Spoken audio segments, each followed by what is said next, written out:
عوامی سطح پر ہے اور عوام ہی اپنے نمائندوں کو منتخب کرتی ہے، اور پھر اس کے بعد جا کر جو ہمارے کونسلر صاحبان ہیں یا ایم پی ایز ہیں، مینرز ہیں، وہ ایوان بالا میں جا کر عوام کی سہولت کاری کو مد نظر رکھتے ہوئے ان کی خدمت سے سرشار اور اخلاص کے ساتھ ان کی خدمت کرنے کے لیے ایوان اعلیٰ میں جاتے ہیں۔ تو ایوان اعلیٰ میں ایسی شخصیت کی موجودگی بڑی ضروری ہے جو کہ ہر صورت قابل اعتماد ہو، مخلص ہو، علاقہ کے مسائل سے ہمہ وقت حال و حوال میں ہو، اور ان تمام مسائل سے آگاہ ہو جو کہ علاقے کی ضروریات میں سے ہیں۔ تو یہ جو ہمارا چھوٹا بلدیاتی الیکشن ہے، اس میں چھوٹے چھوٹے علاقے اسی لیے رکھے گئے ہیں تاکہ ایک منتخب نمائندہ ہو اور وہ اپنے تمام تر مسائل کو اپنے ایوان میں ان کی نمائندگی کرے، ان مسائل کی نشاندہی کرے، اور پھر ان مسائل کے نشاندہی کے بعد جو حکومتی سطح پر جو فنڈ وغیرہ مختص کیے جاتے ہیں ان سے علاقے کے فلاح و بہبود اور ترقی کے لیے کام کیا جائے۔ تو کونسلر اب یہ عوام کے ہاتھ میں ہے کہ عوام اپنے لیے کون سا رہبر و رہنما اس کو انتخاب کرتا ہے، اسے چنتا ہے۔ تو الحمدللہ ہم نے بڑی کوشش کی، بڑی جانچ پڑتال کے بعد ہمیں ایسی شخصیت ملے جو واقعی میں ایک عالم دین بھی ہیں، متقی بھی ہیں، پرہیزگار بھی ہیں، مخلص بھی ہیں، اور علاقے کے تمام تر مسائل سے الحمدللہ آگاہ ہیں، اور ان مسائل کے حل کے لیے وہ اپنی تمام تر توانائی بروئے کار لا سکتے ہیں۔ تو الحمدللہ قبلہ مفتی صاحب آپ کے حلقہ انتخاب سے آپ کے ووٹوں کے انتظار میں ہیں، اور امید قوی رکھتے ہیں کہ انشاءاللہ آپ قبلہ مفتی صاحب کو اپنے علاقے سے بھاری اکثریت کے ساتھ، بھاری مارجن کے ساتھ انشاءاللہ ووٹ دے کر انہیں کامیاب کریں گے۔ اور ہمیں انشاءاللہ کسی وعدے کی ضرورت نہیں ہے، ان کی شخصیت کو مد نظر رکھتے ہوئے ہم کوئی وعدہ کریں نہ کریں، بلکہ وہ ایک عالم دین ہیں، اللہ رب العالمین کا خوف اپنے دل میں رکھتے ہیں، سرکار کی عشق و محبت اپنے دل میں رکھتے ہیں۔ تو ایسی شخصیت کبھی ہو بھی نہیں سکتا کہ وہ عوام کو بھول جائیں۔ وہ اس کے علاوہ بھی اپنی نجی زندگی میں بھی الحمدللہ عوام کے شانہ بشانہ ہوتے ہیں، عوام کے درمیان ہوتے ہیں، چاہے وہ خوشی کے مواقع ہوں یا غمی کے مواقع ہوں۔ الحمدللہ علماء کرام وہ ہمیشہ اپنے عوام کے ساتھ رہتے ہیں۔ تو پھر جب آپ اسے منتخب کر کے اپنے علاقے کے مسائل کے لیے ایوان میں بھیجیں گے تو انشاءاللہ وہ آپ کو وہاں بھی نہیں بھولیں گے، چونکہ ایک ذمہ داری ہے عوام کے بیچ میں رہنا، بحیثیت ایک عالم دین کے، ایک خطیب کے، ایک امام مسجد کے، وہ ہمیشہ عوام کے بیچ میں رہتے ہیں۔ پھر جب ان کے اوپر مزید ذمہ داریاں آئیں گی تو پھر مزید عوام کے اندر رہیں گے اور عوام کی احسن انداز میں خدمت کر سکیں گے انشاءاللہ۔ تو آج کا ہمارا یہی پیغام تھا کہ ہم صرف قبلہ مفتی صاحب کے الیکشن کمپین کے حوالے سے یہاں پر حاضر ہیں، اور احباب علاقہ سے یہی ہم امید کرتے ہیں کہ انشاءاللہ آپ اس پیغام کو گھر گھر تک پہنچائیں گے، اور پھر 11 دسمبر کو انشاءاللہ تالا ہمارا انتخابی نشان ہے، اب تالے پر مہر لگا کر انشاءاللہ قبلہ مفتی صاحب کو کامیاب کریں گے، اور پھر اس کامیابی کے ساتھ انشاءاللہ قبلہ مفتی صاحب اللہ نے چاہا تو انشاءاللہ اللہ کی عطا سے، سرکار کی نظریات سے وہ کام کر کے دکھائیں گے شاید جو علاقے کی تاریخ میں کبھی نہیں ہوا ہو۔ اللہ رب العالمین تمام کا حامی و ناصر ہو۔ اس شہر کو، اس پرامن اور خوبصورت شہر کو اللہ رب العالمین امن و امان کا گہوارہ بنائے، اور ہمیں سکون، محبت، اخوت اور بھائی چارے کے ساتھ اس الیکشن کو ایسا انداز میں اللہ رب العالمین اختتام پذیر فرمائے۔ اللہ پاک آپ تمام کو سلامت رکھے۔ امید یہی ہے کہ 11 دسمبر انشاءاللہ وہ تالے کی جیت کا دن ہوگا، جب 12 دسمبر کو جب انشاءاللہ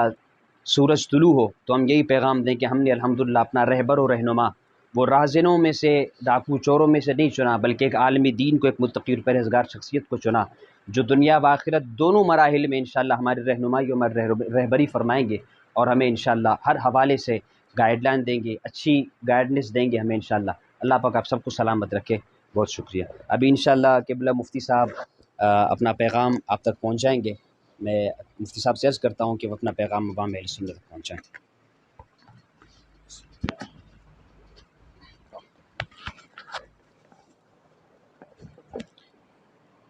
بسم اللہ الرحمن الرحیم۔ دو چیز تیر عقل است دم فرو بستن، وقت گفتن و گفتن وقت خاموشی۔ آج ہم برادر محترم جناب رحمت اللہ صاحب، ان کے بھائی صابر رضا بھائی صاحب کے دولت قدہ پہ حاضر ہیں۔ اللہ تعالیٰ ان کو شاد اور آباد رکھے۔ حضرت سید منور شاہ صاحب کی کوششیں ہیں دیگر دوست احباب نوجوان سنی تحریک کے ہر کارکن متحرک نظر آتا ہے، یہ دیکھ کر بڑی خوشی ہوئی ہے۔ میں نے اپنی گفتگو کا آغاز سعدی شیرازی رحمۃ اللہ تعالی علیہ کے قول سے کیا ہے۔ آپ علیہ رحمت فرماتے ہیں کہ دو چیز ایسی ہیں جس سے انسان کی عقل کا پتہ چلتا ہے کہ آیا وہ عقل مند ہے یا اس کی عقل میں کمی ہے۔ دو چیز ایسی ہیں جن کو دیکھ کر فیصلہ کیا جا سکتا ہے کہ یہ عقل مند ہے یا اس سے خالی ہے۔ دو چیز تیر عقل از دم فرو بستن، دو چیز ایسی ہیں جن سے جو عقل کو اڑا دیتی ہیں، جن سے عقل اڑ جاتی ہے، ختم ہو جاتی ہے۔ ایک جب بولنے کا وقت ہو چپ ہو جائے، جہاں ضرورت ہو اس کے بولنے سے، فائدہ ہو اس کے بولنے سے، بھلائی ہو اس کے بولنے سے، وہاں وہ چپ رہے، اور جہاں اس کے بولنے سے نقصان ہو، فتنہ ہو، فساد ہو، وہاں شور مچائے، تو ایسا آدمی عقل سے خالی ہے۔ یعنی وقت ضرورت بول پڑے اور جہاں ضرورت نہیں ہے وہاں خاموشی اختیار کرے۔ یہ دو چیزیں اگر کسی میں پائی جائیں تو وہ سمجھو عقل مند ہے۔ تو اس وقت ضرورت ہے کہ الیکشن میں ہر شخص اپنے آپ کو بہتر، اعلیٰ، بے لوث، مخلص، نڈر، بے باک، عادل ثابت کرنے کے لیے میدان میں اترا ہے۔ اللہ پاک نے ہمیں دو آنکھیں بھی دی ہیں، کان بھی دیا ہے، دل و دماغ بھی دیا ہے۔ ہم دیکھیں کہ یہ پہلے بھی آیا تھا تو بے لوث ہو کے آیا تھا، یہ پہلے بھی آیا تھا عادل ہو کے آیا تھا، یہ پہلے بھی آیا تھا خادم ہو کے آیا تھا، یہ پہلے بھی آیا تھا تو مخلص ہو کے آیا تھا، یا صرف یہ سبز باغ دکھانے کے لیے، یہ پھول دکھانے کے لیے خوش گفتگو کر کے ہم نے ان کی گفتگو سے مطمئن ہو کر اعتماد کر کے ان کو مخلص بھی جانا، اس کو عادل بھی جانا، اس کو عوام کا، قوم کا، علاقے کا خدمت گزار خادم بھی جانا، لیکن نہ وہ مخلص ثابت ہوا، نہ وہ عادل ثابت ہوا، نہ وہ خادم ثابت ہوا۔ اب دوبارہ الیکشن کے ٹائم پہ پھر وہ نڈر بھی ہو گیا، پھر وہ بے لوث بھی ہو گیا، پھر وہ عادل بھی ہو گیا، پھر وہ مخلص بھی ہو گیا۔ اب اگر پھر بھی ہم اس کے پیچھے لگ جائیں گے تو سمجھو پھر ہم دانشمندی کی راہ پر نہیں چل رہے۔ تو ہمیشہ ایک آدمی اگر سلیکٹ ہو جائے اور اس کو قوم منتخب کر لے، وہ آ کر قوم کی خدمت نہ کر پائے، اس میں ناکام ہو جائے، اور دوبارہ اگر اس کو آپ موقع دیں گے تو آپ اپنے پیروں پر خود کلہاڑی مارتے ہیں، آپ اپنے حقوق کے صندوق کو خود جلا کر راکھ کر رہے ہیں۔ اس کے ذمہ دار پھر آپ ہیں۔ ایسا نہ ہو کہ کسی کی سفارش پر، کسی کی خوش آمدی کے جملے اور کلمات پر آپ تمام علاقے کے حقوق پر ڈاکہ ڈالنے والوں کا معاون اور مددگار بن جائیں، جس کے متعلق آپ سے ضرور محشر میں پوچھا جائے گا، حساب ضرور کیا جائے گا۔ حضرت یوسف علیہ السلام کو جب عزیز مصر نے کچھ عہدہ دینا چاہا تو آپ سے کہا کہ آپ اس میری مملکت میں کون سا عہدہ، جب جیل سے آزاد ہو کے آئے تھے، کون سا عہدہ آپ کو ملنا چاہیے؟ آپ نے کہا کہ مجھے وزیر خزانہ بنا دو، خوراک کا وزیر بنا دو۔ انی حفیظ علیم، میں حفاظت کرنے والا بھی ہوں، میں اس کو تقسیم کرنے کا علم بھی رکھتا ہوں۔ تو معلوم ہوا کہ جب ضرورت پڑے تو اہلیت والے اپنی اہلیت کو ثابت کریں، صلاحیت والے اپنی صلاحیت کو ثابت کریں، ظاہر کریں، علم والے اپنے علم کو ثابت کریں۔ ایسا نہ ہو کہ وہ باصلاحیت ہونے کے بعد بھی گوشہ نشین ہو، اہلیت ہونے کے بعد بھی وہ اپنے آپ کو بالکل چھپائے مخفی لوگوں میں شامل کر کے بیٹھ جائیں، اور اس کے مد مقابل ایسا شخص جس کو قوم منتخب کر لے، جس سے قوم کے حقوق کا خمیازہ جو ہے وہ بعد والوں کو بھگتنا پڑے۔ تو اس ایسی صورت میں آپ کو یہ فیصلہ کرنا چاہیے۔ میرا یہ دعویٰ نہیں ہے کہ میں ہی فرشتہ ہوں، میرے تمام اوصاف ہیں، میں بھی ایک انسان ہوں، میں بھی ایک بشر ہوں، لیکن چونکہ میں کبھی آپ کا آزمایا ہوا نہیں ہوں، کبھی آپ کا آزمایا ہوا نہیں ہوں، ایک مرتبہ آزما کے دیکھ لو۔ ایک مرتبہ آزمانے کے بعد یہ کہہ دو کہ جو ممبر پر بیٹھ کر عدل و انصاف کی بات کرتا تھا یہ تو عدل و انصاف سے دور ہے، سچائی کا بات کرتا تھا یہ سچائی سے دور ہے، یہ امانت اور دیانت کا بات کرتا تھا امانت اور دیانت سے دور ہے۔ ایک مرتبہ آزما کے دیکھو۔ ہم اپنے علاقے کے محلے والوں سے صرف یہی کہہ رہے ہیں، ہمیں امید ہے کہ آپ اپنی آزمانے میں مکمل طور پر ہم کوشش کریں گے اللہ تعالیٰ کی مدد سے، خدا کی توفیق سے، جو نسبتیں ہم لیے ہوئے ہیں ان کی لاج رکھتے ہوئے آپ کے تمام جو حقوق ہیں اس کی حتی الامکان جہاں تک ممکن ہے جہاں تک انسان کی بس ہے، جہاں تک کام کرنے والے کو مواقع فراہم ہوتے ہیں، وہاں تک انشاءاللہ العزیز ہم سستی، کوتاہی، کمزوری کا کوئی پہلو آنے نہیں دیں گے، کوئی وجہ پیدا ہونے نہیں دیں گے۔ اگر خدا نخواستہ کہیں سیاسی امور یا ملکی حوالے سے کسی کے حقوق کی راہ میں رکاوٹ بنے تو ہم گوشہ نشین ہو کے نہیں بیٹھیں گے، بلکہ آپ کو آگاہ کریں گے کہ یہ کام اس وجہ سے رکا ہوا ہے اور فلاں آدمی اس کے حق میں نہیں ہے۔ تو اگر عوام کا جو فیصلہ ہوتا ہے، عوام کی قوت سے اس کی لیڈر قیادت کام کرتا ہے، تو یہ دو چار باتیں ہم محلے کے اہل محلہ کو، تمام یہاں اس علاقے کے ووٹرز کو بتانا چاہتے ہیں۔ دوسرا مسئلہ یہ ہے کہ اہل سنت کے اکثر اکابر مشائخ عرصہ دراز سے وہ اس راہ کے راہگیر تھے کہ ہمیں دین کا کام کرنا چاہیے، ہمیں خانقاہوں کی حفاظت کرنی چاہیے، ہمیں مدارس چلانا چاہیے۔ وہ عرصہ دراز تک گوشہ نشینی اور اتنے اپنے دینی خدمات میں مصروف عمل رہے، یہ بھی قابل ستائش ہے۔ لیکن چونکہ حالات ایسے بدلے ہیں کہ اغیار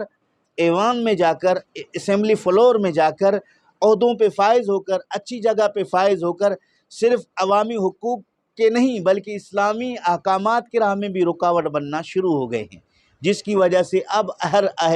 عالم دین کو، ہر نیک وکار انسان کو دنیاوی حقوق کے ساتھ ساتھ دینی حقوق کی حفاظت کے لیے میدان میں اترنا چاہیے۔ تو یہ مشائخ کا، علماء کا متفقہ فیصلہ ہے۔ تمام مشائخ اس کے قائل بن گئے کہ آج کسی صورت میں بھی ہم اپنے علماء کو، نوجوانوں کو، دیندار لوگوں کو، نیکوکار اور مخلص لوگوں کو اتار دیں تاکہ یہ اقتدار میں جائیں، کم سے کم یہ آواز بن سکیں، کسی غلط کام کو روکنے کے راہ میں ان کا کوئی بات کوئی سنی جا سکے اور یہ جا کر کسی جگہ پہ حق کے کلمات کو واضح کر سکیں۔ تحریک لبیک کے دو چار لوگ اسمبلی میں چلے گئے کراچی سے، جناب وہ مفتی قاسم صاحب کہیں، آپ نے سنے ہوں گے ان کے گرجدار آواز اسمبلی کے فلور پر، وہ جہاں جہاں ناجائز ہوتا ہے وہاں ڈنکے کی چوٹ پہ وہ بولتا ہے۔ تو اسی طرح اگر علماء فلور میں جائیں اور کوئی غیر شرعی قانون پاس نہ ہو، قانون سازی کرنے والے 10 دفعہ سوچیں کہ اگر ہم اس طرح کے کوئی قانون بنا دیں گے تو اس سے یہ اتنے دیندار لوگ جو بیٹھے ہیں یہ کسی صورت ہمیں یہ کام کرنے نہیں دیں گے۔ تو اس اصول کو بھی مد نظر رکھتے ہوئے اجازت دی ہے، چونکہ سیاست میں یا دینی دنیاوی خدمات انجام دینے کے لیے پہلا اینٹ جو ہے یہ کونسلری والا مسئلہ ہے، تو اگر یہ آ جائے تو اس میں بھی آپ اتر کر بہت سارے کام کر سکتے ہیں۔ تو یہ دو چار باتیں ہیں، انشاءاللہ ہم مزید اپنے